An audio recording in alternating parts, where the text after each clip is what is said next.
Coucou les cops et bienvenue sur le podcast Le Refuge. Aujourd'hui, je souhaitais aborder le week-end solo. J'avais envie déjà de vous expliquer un peu mes motivations, pourquoi je suis partie. En vrai, j'avais vraiment besoin de me prouver que j'en étais capable.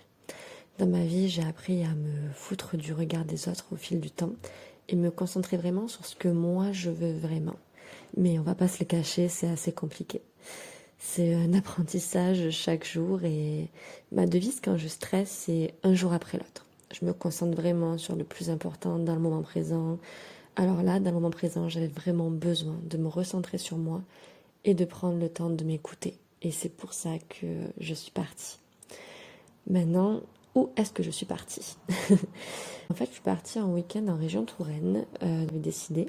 J'avais besoin d'aller dans un lieu qui me rassure et je connaissais déjà un peu la région Touraine. Ça m'avait beaucoup plu. J'étais pas vraiment prête à aller dans une grande ville. J'ai préféré un endroit plutôt isolé où je rencontrerais peu de personnes. Et en vrai, j'ai rencontré plus d'animaux que de personnes. Mais c'est ce que je recherchais. Pour mon premier voyage seul, j'avais envie de rester un peu dans ma zone de confort et de pas me faire trop violence non plus. Et je pense que c'est beau de vouloir se challenger, mais il faut aussi savoir s'écouter. Ça ne sert à rien de se forcer à faire quelque chose dans lequel on n'est pas à l'aise, on ne se sent pas bien. Je voulais quand même passer un bon moment dans ce challenge-là. Alors ce que j'ai fait, c'est que je suis partie 2 jours dans un petit village. Donc, ça s'appelle Beaufort en Anjou. C'est proche de Angers. J'ai choisi cette destination car j'ai écouté un peu le destin, si on peut dire. Je ne sais pas si vous y croyez, mais c'est vrai que je marche beaucoup au karma, au destin et aux bonnes ondes qui m'envoient des signes. Donc, étant quelqu'un qui écoute beaucoup les signes, un peu le hasard, la spontanéité, voilà, j'ai décidé de faire ce voyage-là parce que 2 jours avant que je décide de partir, je suis tombée sur une publicité YouTube qui présentait des portes ouvertes d'une école de fleuristes en région Touraine.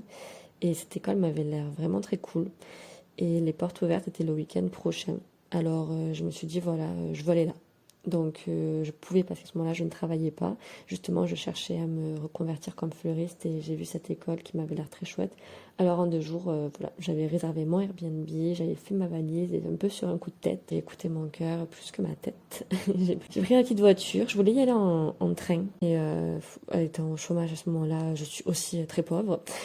Et les billets de train étant vraiment hors de prix, j'ai pris la voiture malgré que ça soit 7 heures de route. Et voilà. J'étais partie.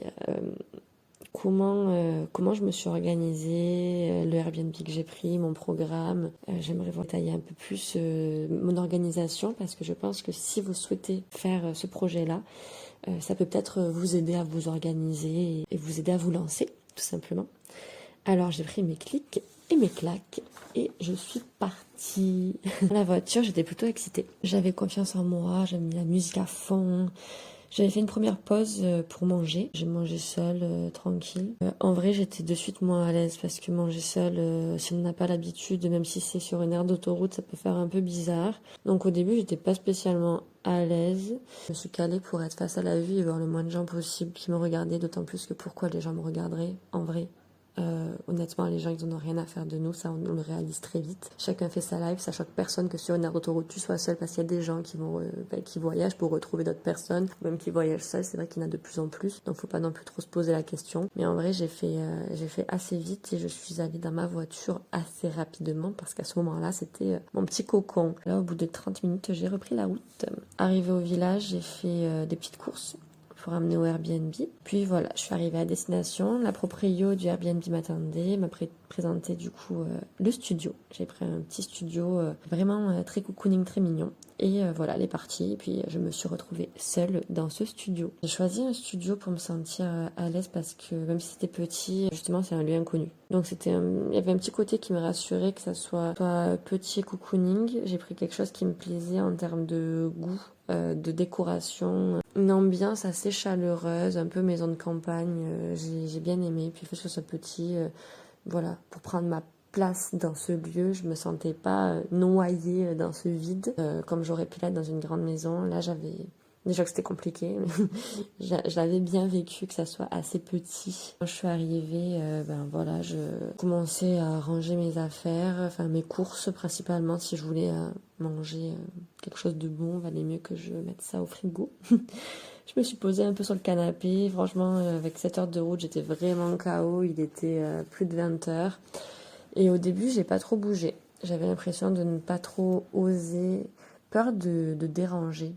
En fait, c'est bizarre, mais même si c'était petit, quand on est seul, on se rend compte qu'il n'y a que nous. Du coup, il n'y a plus de bruit si on ne parle pas, si on ne met pas la musique, si on ne fait rien, on est face à nous et ça peut faire un peu bizarre quand on n'a pas l'habitude. Et au début, je bougeais presque sur la pointe des pieds, je me suis mise à cuisiner en faisant le moins de bruit possible.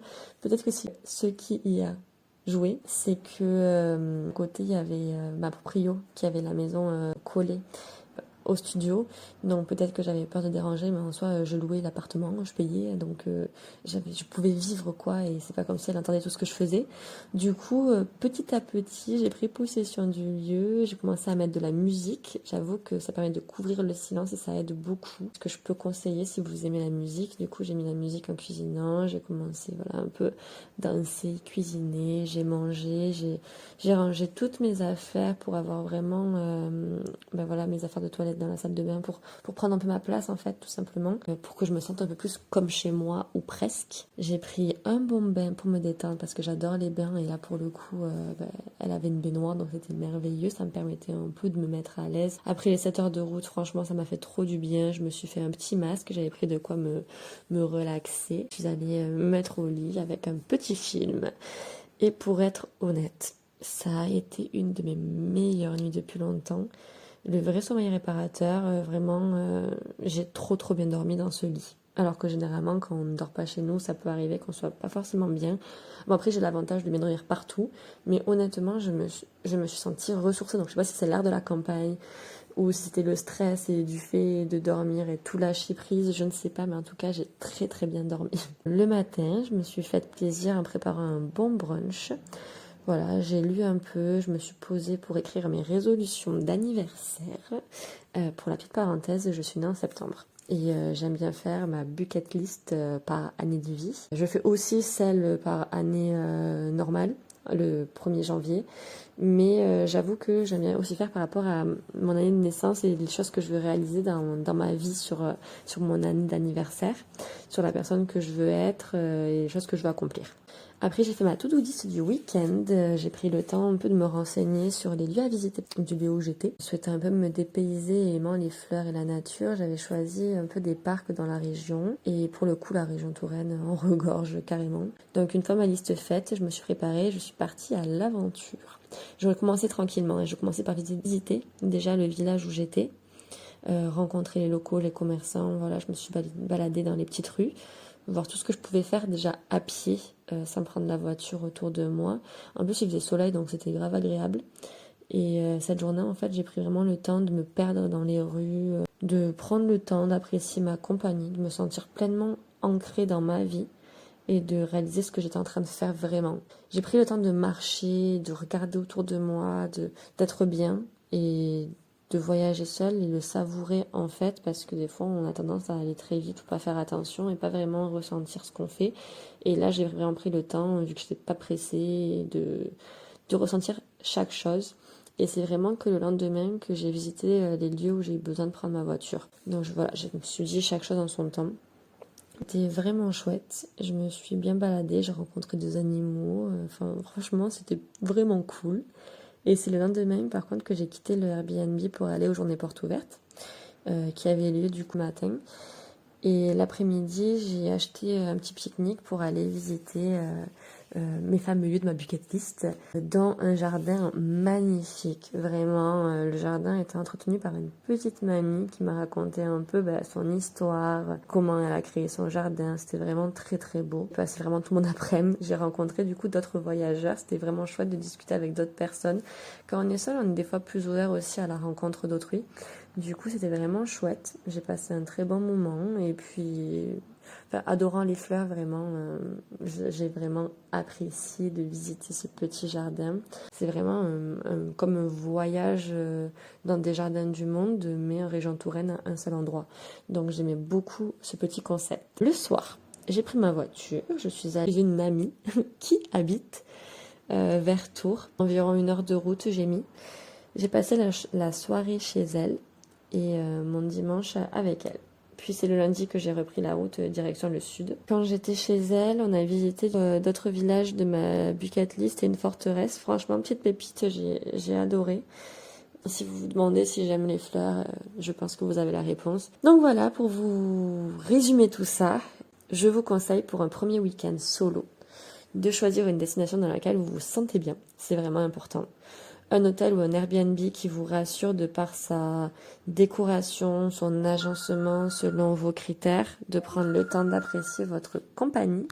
Ne prévoyez pas une bucket list trop grande pour ne pas être frustré, quitte à vous laisser vraiment surprendre en vous perdant dans les petites ruelles, parce qu'en vrai c'est en se perdant qu'on fait les plus belles trouvailles, selon moi. Et pour finir, vous pouvez vraiment coupler votre week-end solo avec un moment entre amis pour que celui-ci vous paraisse moins long. Et c'est ce que j'ai fait. Quitte à faire 7 heures de route, autant en profiter pour voir mon entourage que je n'ai pas l'occasion de voir souvent. Résultat, je me suis sentie vraiment ressourcée grâce à ce week-end. J'ai pris le temps de savoir ce que je voulais vraiment, ce qui était important dans ma vie, autant perso que pro. Et je me suis fixé l'objectif de croire en moi et de faire de ma vie un peu mon rêve. On n'a qu'une vie, pourquoi la gâcher, pourquoi attendre alors qu'on peut le faire maintenant? Si on a un projet qui nous tient à cœur, il faut tout faire pour le réaliser. En vrai, ne perdons pas de vue en fait nos souhaits. N'oublions pas que nous vivons pour nous et que malgré toute la bienveillance de notre entourage, personne ne saura mieux que vous ce que vous voulez vraiment dans votre vie pour être heureux. Et en vrai, stop les croyances limitantes, stop la peur, car que feriez-vous si vous n'aviez pas peur? C'est vraiment quelque chose que je me demande, qui me guide. Parce que, en vrai, quand on se pose cette question, on a tellement de réponses. C'est vrai qu'on dirait un peu une question de bac de philo, mais prenez le temps d'y réfléchir. Ce questionnement, moi, il m'a poussé dans de nombreux moments de doute dans ma vie, de faire des choses qui me tenaient à cœur, dont pour ce week-end solo. Et la plupart du temps, en fait, j'en suis vraiment reconnaissante. Et j'en suis vraiment fière de moi après de l'avoir fait. Donc, que feriez-vous si vous n'aviez pas peur? Sur ce, merci de m'avoir écouté. J'espère que cet épisode vous aura plu. Si vous souhaitez continuer l'aventure avec moi, rendez-vous dimanche pour le prochain épisode où j'aborderai la reconversion professionnelle et l'art de déculpabiliser. Parce que ça, c'est vrai que je suis en pleine dedans et c'est ce que ce week-end solo m'a aussi aidé à faire. Je vous souhaite plein de love. J'espère que vous allez bien. N'hésitez pas à me donner votre avis parce qu'en vrai, j'apprends chaque jour. Et je serai ravie de discuter et partager avec vous. Et je vous fais des bisous.